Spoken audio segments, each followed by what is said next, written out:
Oke, ini menit apa sinyal dari Dow Jones dan Nasdaq. Malam ini sih nggak ada data lah ya, nggak ada data yang bisa dipertanggungjawabkan, nggak ada data yang bisa mendebarkan gitu ya.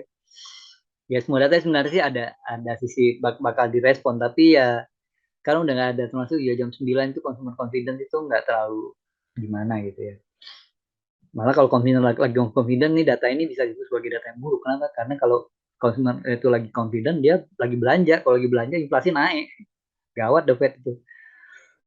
Nah, ini kita lihat si Dow Jones lagi apa sinyalnya sell, kemudian Nasdaq juga sinyalnya sell dan seperti biasa ya, sebelum kita kita ngebut, kita ngegas, ngegas untuk berdebar-debar, mari kita eh, memohon ke Allah ya. Kita panjatkan doa dan permintaan kita pada Allah. Kita mohon agar kita mohon nama beliau agar apa yang kita lakukan malam ini bisa membawa kebaikan dan keberkahan bagi kita dan khususnya untuk keluarga kita, istri dan anak-anak kita. Juga kita mohon uh, agar apapun posisi yang kita ambil malam ini bisa menghasilkan keuntungan yang banyak. Amin.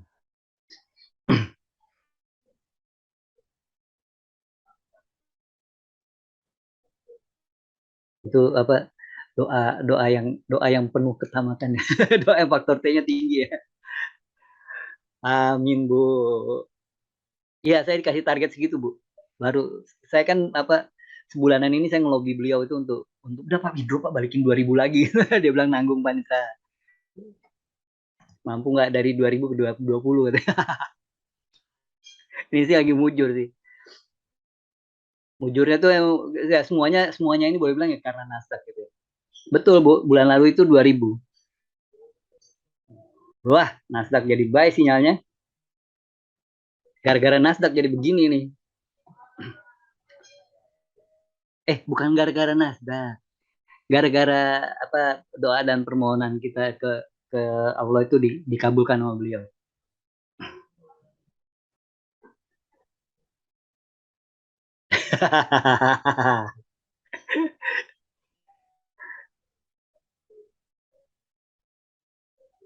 Ayo, come on.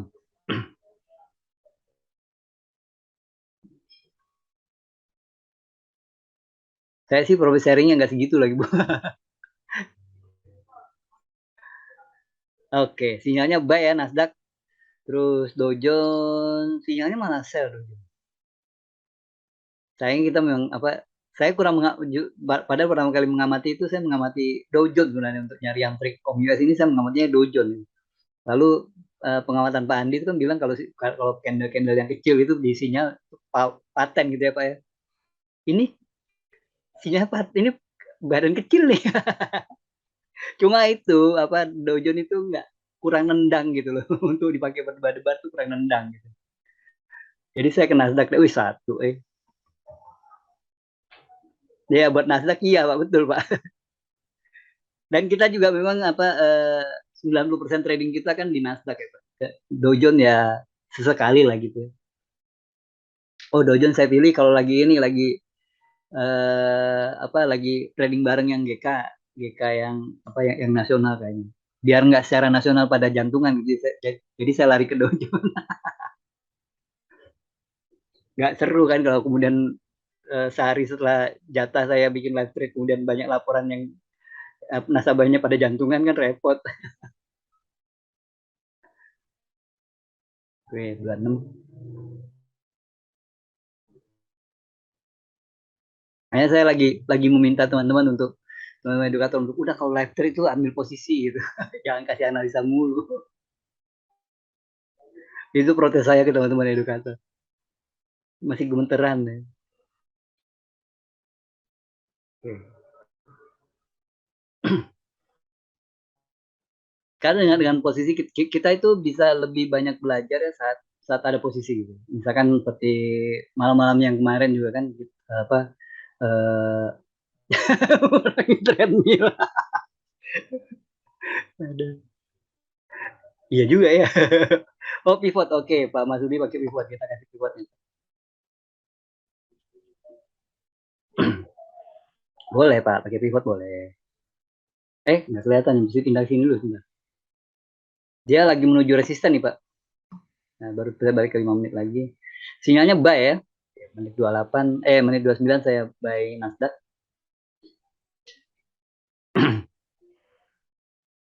Mengurangi treadmill. Wait. Waduh.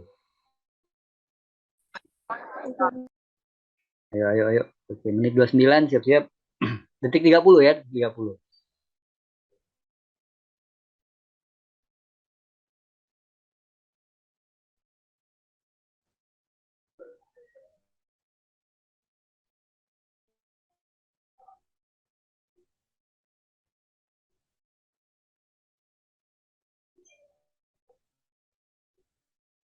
Nih, ya, menit 29. Gold naik nih, kenceng nih goldnya. Tapi saya ke Nasdaq dulu, Nasdaq dulu.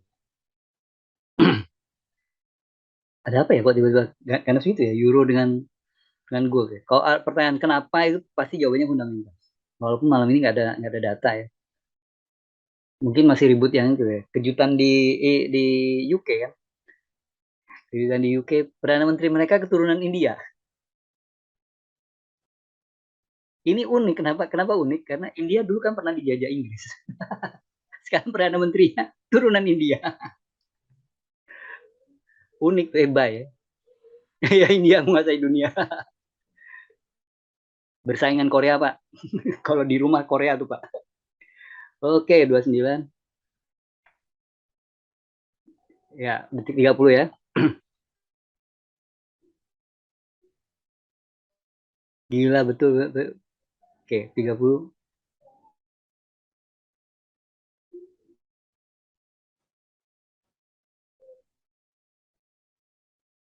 19, 19.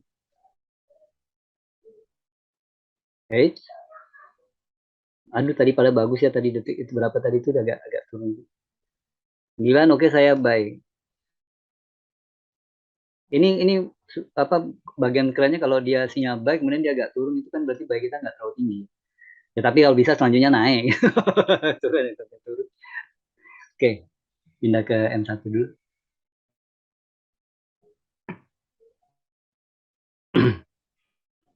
Ayo Nasdaq. Saya intip ini dulu. Tapi saya sengaja mengcopy yang pernyataan dia itu saat dia dia lagi campaign gitu dia bilang tujuan dia kan menyatukan kembali apa UK gitu katanya. Karena menurut dia ya sekarang lagi terbengkalai gitu. Ya. Menyatukan ekonomi. Ah, mantap. Loh, saya harusnya 0,2 ya. Sip. Ayo. Ayo Nasdaq, sip. Nah, pemanasan nih ini buat buat penglaris dulu nih. Come on. Kayaknya tadi kan udah sempat. R1 masih jauh. Oke, ayo ayo lanjut. Ya, ayo Nasdaq 40 kelihatan. Nah, 50 deh, 50. Ayo. Yang udah mau keluar boleh ya, boleh dong, lumayan nih. Sekali tarikan kita langsung dapat 500 ribuan, nah seger juga kan. Tidur enak kita. Ya, turun lagi. Mon, ya. Saya rasanya udah siap-siap mau keluar nih.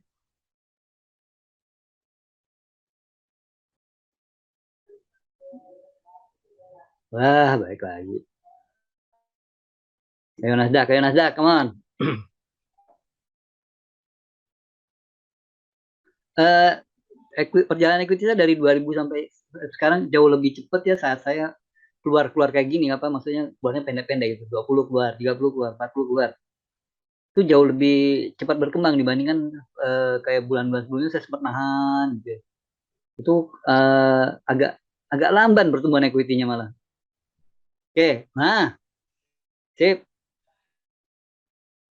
Apalagi pakai model dulu kan saya sering begini saya geser stop loss-nya ke arah positif. Stop loss itu kayak magnet loh. Begitu kita letakkan harganya langsung ada stop loss langsung kejar ke sana dia. 70 nih lumayan nih. Karena candlenya udah mulai panjang ya. Kalau panjang kan nanti ganti candle yang kita khawatirkan adalah dia balik ke tengah gitu. Ah udahlah saya keluar lah. Tapi 70 tadi. Oh ya udah boleh keluar deh. Alhamdulillah. Salah lot Pak, betul Pak. Harusnya satu Pak. Cepet jadinya ke 2000. 20. Aduh. Oke, ya. Manasan, manasan. Oke, sip. Tinggi. Itulah Pak, tadi salah Pak. Aduh, hai. Udah teklik baru saya, kok saya 0,1. Ya apa-apa deh. Apa-apa. 0,1, 0,2 yang penting profit. Sikat aja lah. Nah, dia sinyalnya sell. Ini mungkin sih belum belum sempat keluar kayaknya. Kenapa? Karena lihat tuh renggangannya itu spreadnya tuh ya dibandingkan dengan Nasdaq ya, tuh kan lebih tipis ini ya. Terus bahkan kalau kita bandingkan dengan gold M5. Wih, berapa candle nih? Itu dia Pak. 1, 2, 3, 4, 5, 6, 7, 8, 9, 10, 11. Masih ada satu lagi yang bisa 12 nih. Koyur, time pendeknya. Wih, kok semua dolarnya lagi lemes ya? Kenapa ya?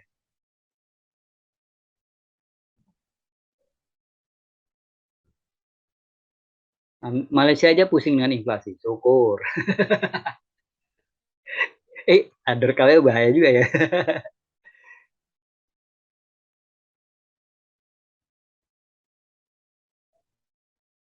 Menteri Energinya Saudi. Kenapa dia sih? Oh, ini stabil kok di 84 dia. Hmm. Pokoknya bisa enak tidur kita, Pak. Kayaknya itu yang dicari ya tiap-tiap malam kalau trading ya. Oke, siap-siap lagi. Tarik nafas dulu. Itu biasa kalau kalau pola kayak gini ya, kalau pola model seperti scalping gitu, itu kelemahan scalping itu satu. Bukan satu, kelemahan utama scalping. Scalping itu kan kita cari apa pip atau poin yang kecil ya, poin kecil, tapi hasilnya tetap bisa besar. Kenapa? Karena scalping itu sebenarnya sebenarnya juga bisa bisa membesar oleh ini ya, oleh compounding load-nya. Jadi load-nya naik pelan-pelan tuh bisa juga hasilnya jadi besar. Tapi scalping adalah mencari poin-poin kecil. Maka di sini yang paling menarik dicari adalah spread yang rendah. Jadi kalau kita kita ke ini. Nah, ini yang menarik adalah spread-spread yang rendah. Karena kan spread yang rendah cenderung akan kayak seperti gold itu kan 400, itu bukan 400 sih sebenarnya 0,4 ya. 0,4 poin. Nah, kalau kita spreadnya terlalu jauh gitu, misalkan kita spreadnya misalkan seperti di gold tuh, misalkan kalau dia jadi 1.000 gitu ya, kan 1 poin itu berat. Kan ini yang saya khawatirkan tadi ya, kenapa saya keluar ya, karena candlenya kepanjangannya biasanya dia balik tengah dulu, jadi saya keluar. Jadi kalau di scalping yang dibutuhkan spread yang rendah, dan kalau bisa fix gitu ya, kalau bisa tuh udah rendah fix pula, jadi nggak berubah-ubah, karena ya saya yang di sini kan saya tipenya fix, standar fix ya, standar fix. Di GK kan ada beberapa jenis account, yang satu standar fix yang seperti ini, kemudian ada yang lebih rendah lagi standar variabel, tapi kalau variabel dia dia spreadnya turun naik, cuma terendah tetap lebih lebih lebih kecil daripada si yang standar fix. Nah, yang paling ganas itu yang kalau nggak saya yang ECN atau apa gitu ya, itu yang spreadnya katanya hampir nol, itu hampir nol, tapi nggak benar-benar nol. Dan itu tetap tetap buka tutup ya, jadi artinya bisa membesar juga, dan itu nggak itu. Nah, musuh utama scalping sebenarnya musuh utama dia tuh sebenarnya adalah psikologi kita gitu. Jadi musuh utama scalper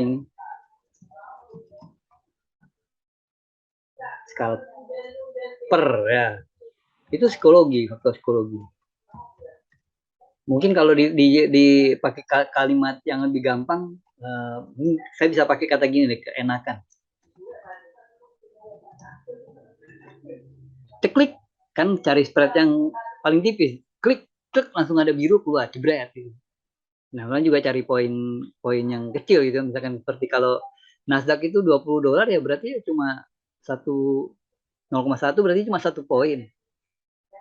10 poin ya, 10 poin. Dikit kecil, plek langsung dapat gitu, boleh bilang segera dapat ya. Dan itu bikin kita tuh kayaknya gampang gitu, klik dapat, klik dapat, klik dapat, klik dapat, klik dapat. Nah, itu yang kemudian menghasilkan yang dari sini ini menghasilkan kemudian over confidence.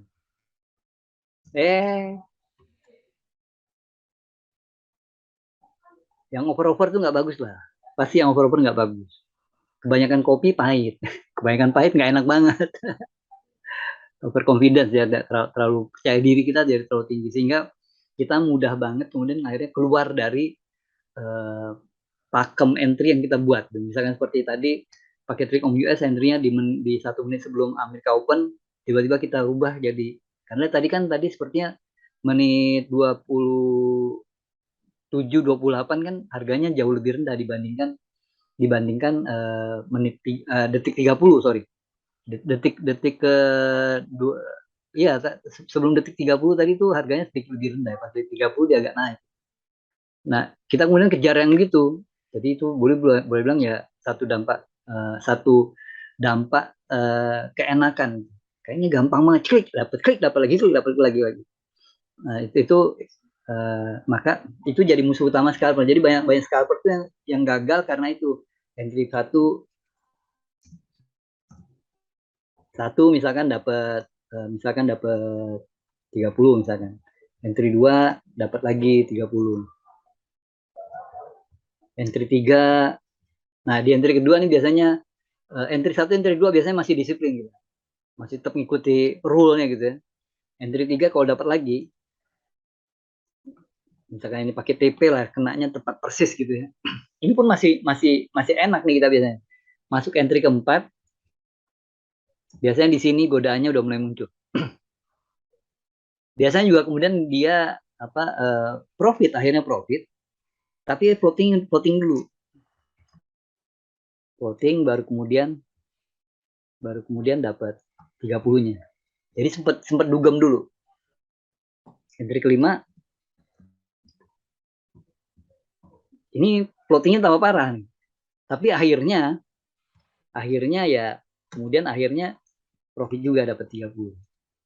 Ini percaya diri kita makin tambah naik karena kita bilang nggak apa-apa pun tadi saya buy dia tarik lumayan jauh gitu sampai serasa mau kena stop out gitu, dia balik gitu. Nah, jadi tenang-tenang aja. Dan dari keenam kita boleh bilang mungkin besar rule 80% rule udah kita hajar, nggak kita ikuti lagi. Oh iya betul Pak, tanggal 7 Pak, 9.30 dia Pak, kan summer ya udah berubah ke 9.30. Saya agak bingung baca emailnya, lebih gampang menghafalnya kayak gini daripada baca emailnya. Di email itu kan mulai tanggal 7 itu servernya GMT-nya nambah dari GMT plus 4, sekarang kan GMT plus 4. Jadinya kemudian jadi GMT plus 5. Iya, minggu depan banyak data serupa. Payroll, suku bunga, wah keren besok. Entry ke-6, balance is gone. Wah, menit 44. Kalau dia engulfing 44. Cari lagi.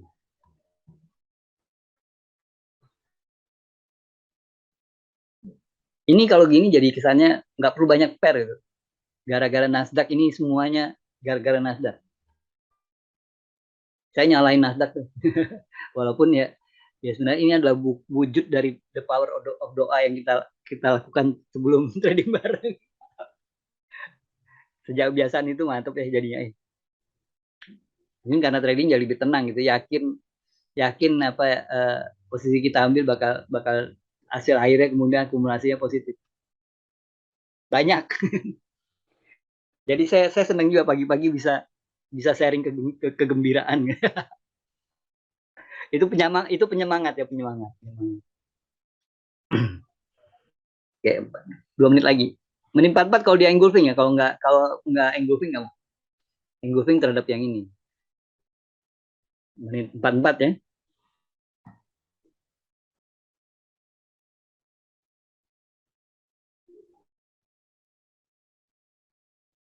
Oh, biar biar itu saya mungkin saya pakai. Tadi saya salah lotnya. Karena benar. Menit 44. Gak ada data ini. Harganya tiba-tiba menggila pula.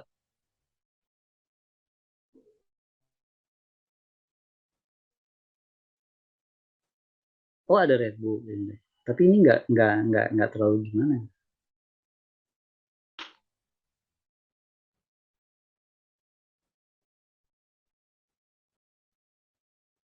Menyimpan bat. Dia harus engulfing ya. Jadi dia harus nutupi badan yang beris. Yang dilihat kalau engulfing bodinya, bukan bukan shadownya, bodinya enggak. Nah, kayak gitu tuh udah jelas engulfing. Menit 44, nah, detiknya mungkin masih agak lama nih, masih eh, karena sampai kalau bisa sampai deket closing banget. Memastikan dia benar-benar jadi engulfing.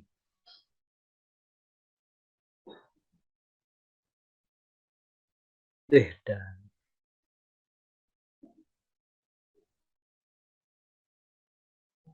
Nah, kalau gini nggak jadi. Kalau dia jadi begitu nggak jadi.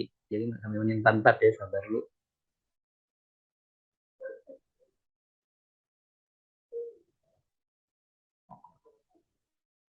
Minggu depan tuh ISM, ADP, payroll, terus suku bunga The Fed, suku bunga Bank of England, tuh semua di seru situ.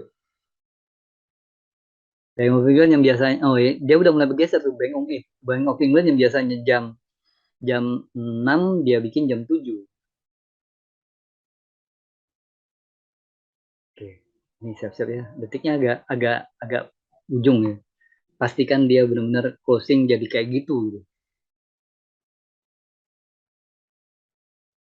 Jadi sampai detik 50-an nih. Sampai lihat detiknya nih. Ah, kalau gitu bukan engulfing. Ah, bukan engulfing. Oh, masih engulfing. 50 masih engulfing. Satu, tiga, masih engulfing nih. Oh, masih ini engulfing lah. 7. Oke, saya buy.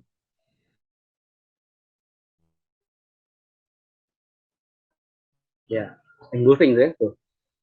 Ya, siap-siap nih ya. Oke, tadi 60 udah kelihatan. Saya langsung keluar nih. Saya nggak mau lama-lama. Oke, sip. Cup, terus. Alhamdulillah. Oh.